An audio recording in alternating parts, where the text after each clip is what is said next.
watching 1700. My name is Eliza and I'm here with the lovely Bo Torrance from Ghost Care. Welcome to the show, Bo. Thank you for having me. So for people who've not heard who Ghost Care is, would you like to give the audience a bit of a rundown on who you guys are and what you guys stand for? For sure. We're a three-piece indie rock band from Perth, comprising of me on vocals, Naya on bass, and Luke on drums. Awesome. So how did you come up with a band name Ghost Care? Does it have a meaning or anything like that? It doesn't really have a meaning. It's me and Luke were a two-piece for a while, and we were gigging around. We were actually in another band called Kostakos, just for a little bit. But then two of the members who were from America, they left back to America, and it just started as a joke, like we were the ghost of Kostakos. So yeah.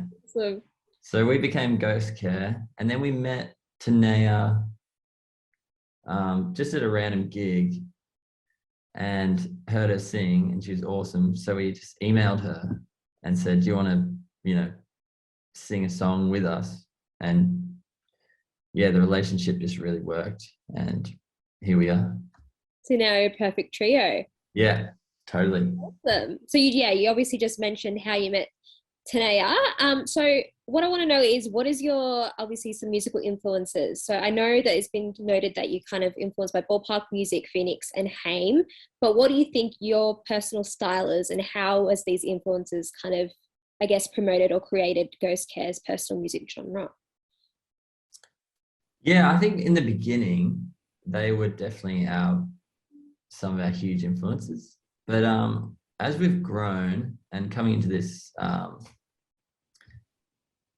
this EP that we've just released, I guess it's changed dramatically, and I feel like it's changed a lot by the Perth scene, because the Perth scene right now is just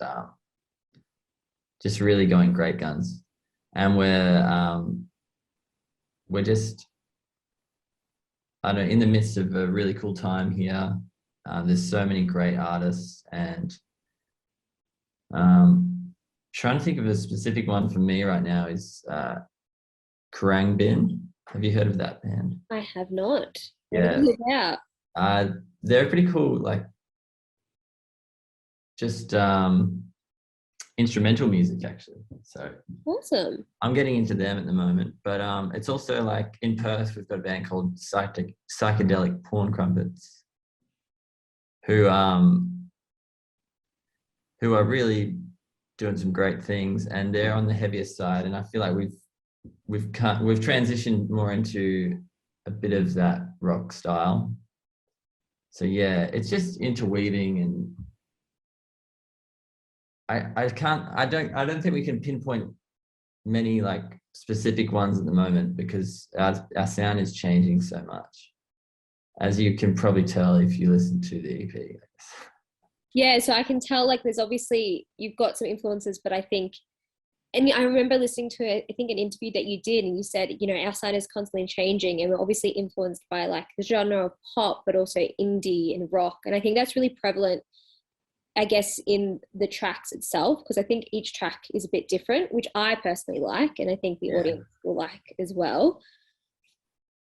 So you guys are also known as being, like, I guess, you started the live music scene in Western Australia, and for touring with Spacey Jane. Was there a particular performance that you guys like stood out for you that you guys loved, and why?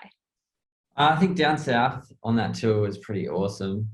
We just had probably our best shows down in that area. I think for us, Esperance and Albany were probably the two favorites. Esperance, we didn't have like a ton of people at our performance, but we just had a really great time. We got to enjoy the place a bit more, like go to the beach, and also just had a nice dinner, and the stage was really cool. But then Albany the next night was like full on. We just had so many fans there who already knew our lyrics, and it was the first time we'd ever played there. So for us, being like kind of a new band and not really experiencing that before, it was an incredible feeling at that stage, for sure.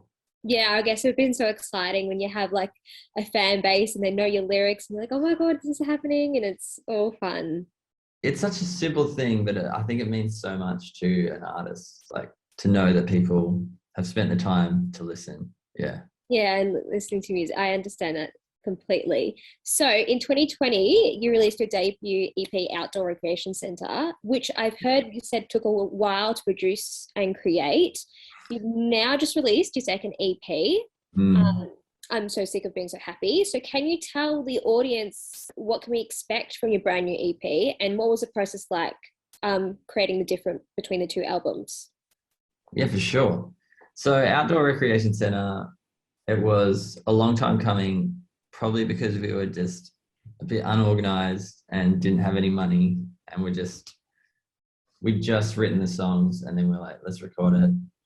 And Tanea had kind of just joined the band, so it was a bit everywhere, and that's why it took so long, because we had to redo a few songs.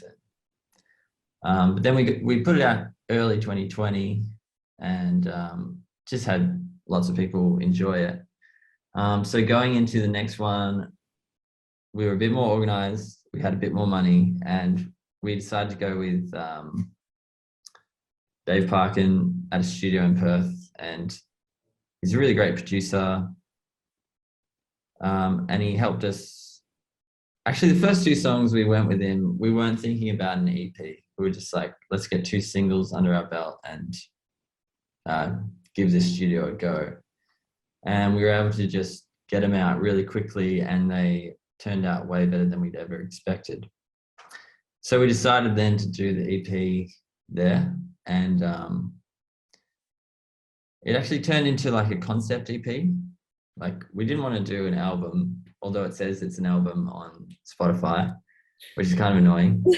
But yeah, it's a concept EP because after those first two songs, we kind of had, 5 other songs that we wanted to add in that could kind of tell a story. And yeah, from there we released another 2 singles, mainly just because I had a uni prac and we needed to work around that. Yeah. Yeah. I understand juggling uni and other life things. I'm in that boat right now. Yeah, I've got assignments exactly. all the time. Yeah. So that's the reason we had 4 singles. Like, as you know, it's just so hard to fit in everything and do it well, and also get good grades. I know it's a dangerous combo that you have to try and juggle. Oh, honestly.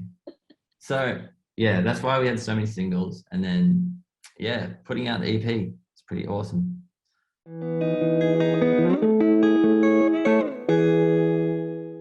Hey guys, welcome back to 1700. We are chatting with the wonderful Bo about Ghost Care's brand new EP, I'm So Sick of Being So Happy. So this album is a 10-track collection with feature singles called Kevin Garnett, Only Friend, and Shelley Park. What made you select 10 tracks? I know you've kind of talked about it just before in your EP, and is there a connection between all of the songs? Totally. So the reason it's called I'm So Sick of Being So Happy is because we'd written and recorded and released 2 songs, and then we had all these other songs that we were going to include in this EP, and all the music was done, but I just didn't have any lyrics. And there's kind of a running joke that I'm too happy in life and that I need something to go wrong so I can actually write some lyrics to finish this EP. And that's where the name of the EP came from, which I guess is a good problem to have. But from there, the concept of just being content, and especially in music, like there's always this push to kind of move forward and next release, more followers, more listens, all this stuff that can get pretty hectic. And me and Lucas well, we've all been doing music for a long time and had that push. And I guess for me, this is the first time I played in a band and just really had that being content with the music and having a really good time in the process. So it's just finding that balance between wanting to move forward, but also enjoying where you are and making sure that you're making the most of this time and not worrying about outcomes and all that. And I feel like that's a huge thing in life as well. It's just we're trying to get somewhere and not enjoying where we're at. And even if we haven't got the house or we're not doing this thing that we always thought we'd be doing, still recognizing that it's a pretty awesome life that we live, and we're really privileged, I feel, in this society especially, and we've got a lot to be thankful for. And that was the whole concept of the EP, and it came in different facets, and it's also just also recognizing the struggles in that. And especially Kevin Garnett is like, it's a reality to be doing jobs that you don't like and making no money from the thing that you love. And that's a hard thing, and just recognizing that that's hard and that you want to be doing what you love full time. And there's also songs like Oxygen that deals with the kind of mental health and around that. And that one's especially like, my mate was going through a really hard time and just wasn't sharing that with anyone. And so Oxygen was like the moment that he shared with us what was going on. And we were able to kind of help him through it, or at least be there for him, which he hadn't let us do before. So that came out of that. So there's different aspects of it. But also I feel the music kind of tells a story as well. Like, we've got 3 tracks that are just interludes. So we really wanted to make sure the songs were flowing. And I hope that if you're listening to it, that, you can recognize that throughout the whole EP. Yeah, I had a little listen to it before, and I found it really interesting, and it kind of matches well with what you're saying, in the sense that it creates a story of trying to be happy in the present moment. And especially it can be very difficult in a society at the moment when people are constantly striving for more. And it's like that nice, I guess, composition and juxtaposition of trying to be balanced in the present moment, which I really, really love. Yeah. Was there a personal favorite track of yours on this EP? Yeah, it's really changed. I think initially I loved Oxygen. And that one's been with me for years, that song. So it was really a great thing to put it out. And then Kevin Garnett was just, it's the funnest song to play live. And everyone has a good time when we play it. So that was another favorite. And then when we released Only Friend, like, that song was just kind of a spur of the moment in the studio thing. So it was the first time we'd ever done that kind of vibe. So that became the favorite. But now that we've released it, I think the last track on the album is called Slow, or the EP. I shouldn't call it an album. I don't want to. Yeah, it's called Slow. And it's a pretty personal song for me, and just one that is so different than every other one. Like, it's the most different. And I think it's a bit more stripped back, and I think people that don't like the other songs will probably like that one because of that. Yeah, very interesting. You've also released a music video for Shelley Park, which was directed by Cedric Tang. What was the process in creating that, and what do you want the audience to take away from that clip? I probably want people to take away that Cedric Tang is a legend. Because we were, I mean, we've only done one other clip, but we had a lot more time to think about it, and we, researched the video that we kind of wanted to copy, and had a lot of fun doing it. And then this one, I feel like Cedric Tang got the raw end of the deal, because, I was in the midst of Prac, So this was halfway through of a 5-week uni prac because I'm doing music teaching, and I just had no time to think about it. Tanea was also doing a prac, but her nursing prac, so she was like under the pump as well. And Luke's in a full-time job, so we pretty much just gave him an idea of what we wanted to do, and then he just ran with it, and it was sweet. And we went out to Lancelin, which is like 2 hours up north, and just like the dunes there are just amazing. They go for miles and miles. And yeah, we took photos a long while back of us rolling down a hill, and that was kind of the only point of reference that he got, and he just turned it into something beautiful. So yeah. Yeah, that creative liability is really cool. It's really, really interesting. Yeah, I love working with other creatives like in that way, because we used to do it all ourselves, even like the covers and posters and all that. And which was fun for me, but also it started to get really stressful because, trying to do everything, you got no time for what you really need to focus on. Yeah, it's tough. It would be a big balancing act for sure. Yeah. But now that we've been able to work with a bunch of people and just seeing them take on your vision and trusting them with it, and then producing something beyond what you ever imagined is really cool. Yeah, I always find it really interesting when I think, because I'm also a creative person as well, that one person has a concept and then each of the creators have a different way of, I guess, presenting it, and I just find it super interesting how it can work, and how, like, obviously your music video came to work really, really well, but it's just really interesting how it works like that. Yeah, it's also that's what I love about our band is we've got a really good thing going relationship wise. Like, we're all really great friends, but also creative wise, I'm the main songwriter, but like you said, when you give something away and people bring ideas that you would never think of, and it's just so great. Like, often I give a song to Luke, and then I'm thinking of this drum beat in my head, and then he plays something different. I'm like, that's better. Or Tanea comes in the studio, and I'm like, I'm not hearing any backing vocals in this part. But just go in and see what you can do. And she's just like nails it.